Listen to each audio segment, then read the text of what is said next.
So ఈరోజు మనం జీడీజీ అంటే ఏంటో చూద్దాం. సో ఈరోజు క్లాస్ వచ్చేసి జీడీజీ. ఓకే, సో మెయిన్ ఫ్రేమ్లో జీడీజీ అనే కాన్సెప్ట్ చాలా important. So let's start with the definition. GDG అంటే ఏంటంటే ఫస్ట్ దాని ఫుల్ ఫామ్ ఏంటంటే జనరేషన్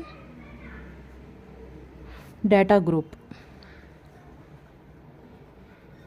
సో ఈ జనరేషన్ డేటా గ్రూప్ అనేది ఏంటంటే ఒక సెట్ ఆఫ్ డేటా సెట్స్ అనమాట. Data sets are nothing but PS files.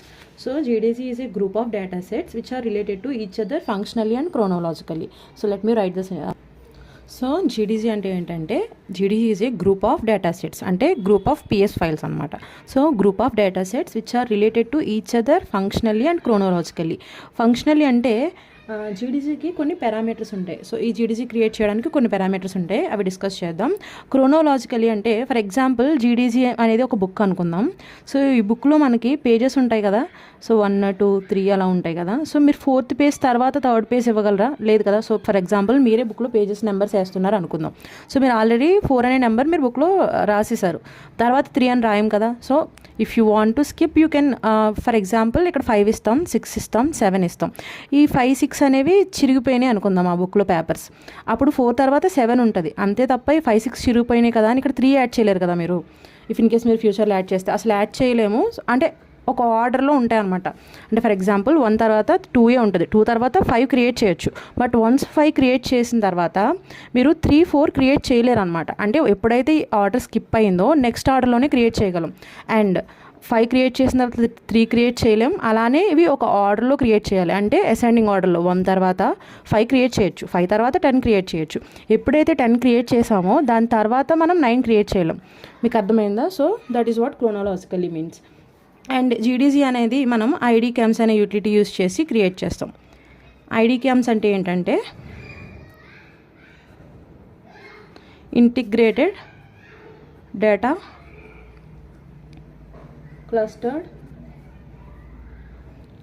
Access method services. So ఇది ఐడి క్యామ్స్ యూటిలిటీ. క్వశ్చన్ అడుగుతారు అనమాట, what is GDG and by using which utility we will create GDG అని. So by using IDCAMS utility we will create the GDG. So GDG main purpose ఏంటంటే జీడీజీని మెయిన్గా మనం దేనికి use చేస్తాము అంటే backup పర్పస్కి యూస్ చేస్తాం. So GDG used for backup purpose.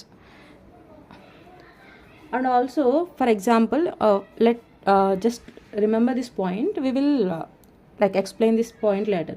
So ఏంటంటే ఇది మనం we can create the set of generations based on our requirement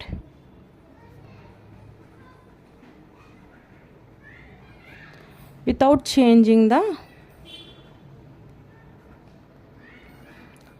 JCL. So these are the important points why we'll like uses of GDZ. And so try to create a GDZ base now. So I'm going to write the GDZ base program. So by that we can understand how to create a GDZ base. So GDG base create చేయడానికి మనం ఒక JCL రాస్తాం. As a said మనం ఇంతకుముందు discuss చేసుకున్నట్టు ఇక్కడ job card ఉంటుంది. Depends on your project and depends on your company. మీకు ఆల్రెడీ జాబ్ కార్డ్ అంటే ఐడియా ఉంది కాబట్టి. సో ఫర్ ఎగ్జాంపుల్ నేను స్టెప్ 1 అని తీసుకుంటున్నా. స్టెప్ 1లో ఎగ్జాక్ట్ పీజీఎం ఈక్వల్స్ టు నేనేం చెప్పాను, యూటిలిటీ ఏం తీసుకోవాలని చెప్పాను, ఐడి క్యామ్స్ తీసుకోవాలని చెప్పాను. So IDCAMS utility and now SYSPRINT DD sysout equal to star. This is also explained earlier. Now in stream data లో sysin dd star ని మనం ఇక్కడ నుంచి ఇన్ స్ట్రీమ్ డేటా అంటాం కదా. సో ఇక్కడ ఏం చేస్తున్నా అంటే నేను డిఫైన్ చేస్తున్నా. ఏం డిఫైన్ చేస్తున్నాను? డిఫైన్ జీడీజీ. సో నేను జీడీజీని డిఫైన్ చేస్తున్నాను. సో ఆ జీడీజీకి now I'm giving the name. ఆ నేమ్ నేను ఏమని ఇస్తున్నా అంటే IBM user dot Prasanna dot GDG1 అని ఇస్తున్నా. సో ఇది నా జీడీజీ బేస్ ఒక నేమ్. అండ్ ఇది ఇంకా కంప్లీట్ అవ్వలేదు. సో ఈ హైఫన్ మీనింగ్ ఏంటి అంటే కంటిన్యూషన్ ఇంకా ఉంది అని. సో జీడీజీలో ఇది యూజ్ చేస్తాం. Next I'm going to give the limit. So నువ్వు ఈ బేస్ కింద ఫర్ ఎగ్జాంపుల్ జీడీజీ బేస్ అనేది ఒకటి ఇలా ఉందనుకుందాం. సో దీని కింద మనం ఇది ఒక ఫైల్, తర్వాత ఇంకొక file. So up to how many files మనం హోల్డ్ చేయాలి అనేది, ఫర్ ఎగ్జాంపుల్ ఇది జనరేషన్ 1 అనుకుందాం, అంటే ఫైల్ 1 అనుకుందాం, తర్వాత 2 అనుకుందాం, తర్వాత 3 అనుకుందాం. సో అలా ఈ బేస్ కింద మనం ఎన్ని ఫైల్స్ హోల్డ్ చేయగలం అనేది లిమిట్ మీద డిపెండ్ అయి ఉంటుంది. సో నేను లిమిట్ 4 అని ఇస్తున్నా. సో ఈ బేస్ కింద నేను 4 ఫైల్స్ని హోల్డ్ చేయగలను. And we have 2 special parameters called noempty and scratch. So ఇక్కడితో ఎండ్ అయిపోయింది కదా. So we will close this by giving a bracket and in-stream data కూడా మనం క్లోజ్ చేస్తాం. సో ఇందులో మనకి డిఫైన్ అంటే ఏంటి అంటే, define is a parameter to give the base functionality. So మనం డిఫైన్ చేస్తున్నాం, ఇది జీడీజీ అని చెప్పేసి డిఫైన్ చేస్తున్నాం. ఇది జీడీజీ అని మనం ఇక్కడే ప్రోగ్రామ్కి చెప్తున్నాం. అండ్ తర్వాత జీడీజీ నేమ్ ఏంటో చెప్తున్నాం. Name IBM user dot your name and GDZ1. So ఇది బేస్ మనం ఈ ఎక్స్టెన్షన్తో క్రియేట్ చేస్తున్నాం. నౌ లిమిట్, ఫర్ ఎగ్జాంపుల్ మనకి 8 జనరేషన్స్ హోల్డ్ చేయాలనుకుంటే 8 ఇస్తాం, 3 జనరేషన్స్ హోల్డ్ చేయాలంటే 3 ఇస్తాం. So depends on hour requirement, our project requirement. I'm going to give 4. So నేను నార్మల్గా 4 ఇస్తున్నా. ఇలా అప్ టు ఎన్ని మనం హోల్డ్ చేసుకోగలము అంటే, అప్ టు మనం మ్యాక్సిమం 255 జనరేషన్స్ మనం హోల్డ్ చేయగలం. So what is the maximum generation that we can hold under GDZ? 250 generations. And next one is noempty. So noemptyలో మనం యాక్చువల్గా ఇక్కడ noempty తీసుకున్నాం, కాకపోతే ఇందులో 2 టైప్స్ ఉన్నాయి మనకి, noempty and empty. Okay, so empty అంటే ఏంటంటే, ఫర్ ఎగ్జాంపుల్ నేను 1 2 3 జనరేషన్స్ క్రియేట్ చేసేసా, 4 జనరేషన్ కూడా క్రియేట్ చేశాను. సో లిమిట్ ఎంత ఇచ్చాను? నేను 4 ఇచ్చాను.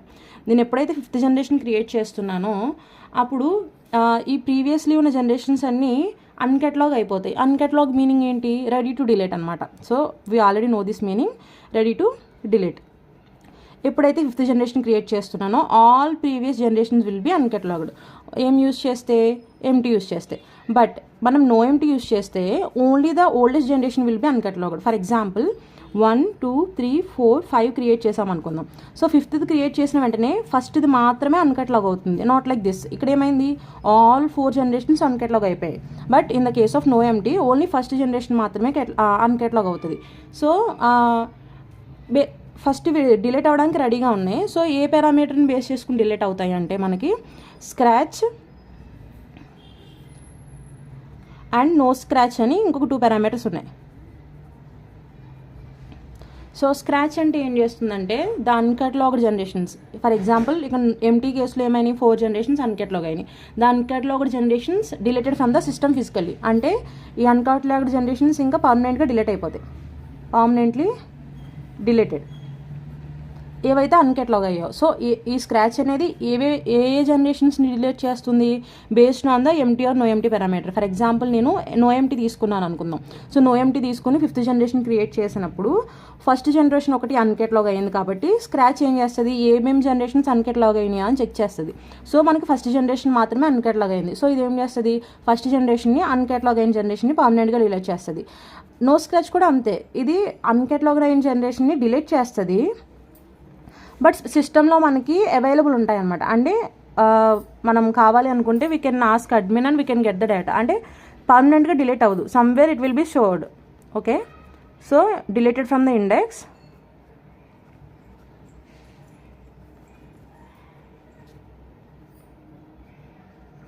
Not permanently. సో ఇవి ఎలా డిలీట్ అవ్వాలనేది, ఇవి ఎన్ని అన్కట్లాగా అవ్వాలి అనేది. సో ఇది ఎలా అంటే కైండ్ ఆఫ్ ఇది సెలెక్షన్ ప్రాసెస్. ఏమేమి డిలీట్ చేయాలి అనేది బేస్డ్ ఆన్ దీస్ పారామీటర్స్ మనకి సెలెక్ట్ అవుతాయి. అండ్ సిస్టమ్ నుంచి డిలీట్ అవ్వాలా లేకపోతే టెంపరీ అంటే ఇది కూడా డిలీట్ అయిపోతుంది. But if we want they like ఎక్కడో ఒక చోట అవి స్టోర్ అయి ఉంటాయి, we can get the data. అంటే ఇండెక్స్ నుంచి మాత్రమే డిలీట్ అవుతుంది. ఇక్కడ ఈ స్క్రాచ్ ఎప్పుడైతే యూస్ చేస్తామో అన్కట్లాగా అయిన జనరేషన్స్ పర్మనెంట్గా డిలీట్ అయిపోతాయి. మనం noempty స్క్రాచ్ ఏమి ఇవ్వకపోతే బై డిఫాల్ట్గా సిస్టమ్ ఏమనుకుంటుంది అంటే జాబ్లో మీరు noempty స్క్రాచ్ ఇవ్వలేదు.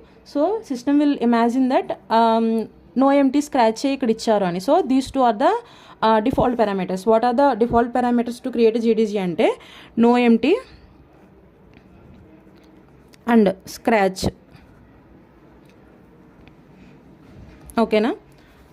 So this is how we will create a GDZ, and define is used to define GDZ, and name is used to give the name to the GDZ, and limit, it will describe how many generations we can hold under the GDZ. And no empty is like, in this we have two types, no empty or empty. Here we are using no empty. So empty means all the previous generations will be uncatalogued, but I don't want to uncatalog all the previous generations, then I am using no empty. That means only the previous generation will be, like only the oldest generation will be uncatalogued. So, and by using scratch or no scratch, scratch means the uncatalogued generations. For example, in the case of no empty, only the previous generation has been uncatalogued, so that uncatalogued generation will be deleted from the system physically, because we are using scratch. You got it, right? What if we will use empty and no scratch? Empty means all the previous generations will be uncatalogued, and no scratch means it will be deleted from the index, okay, not from the system physically. What if we use what if we use no empty and no scratch? No empty means only the previous generation will be uncatalogued. No scratch means the previous generation will be deleted from the index, not from the system physically. So you can give the combinations like this based on your requirement. You got it?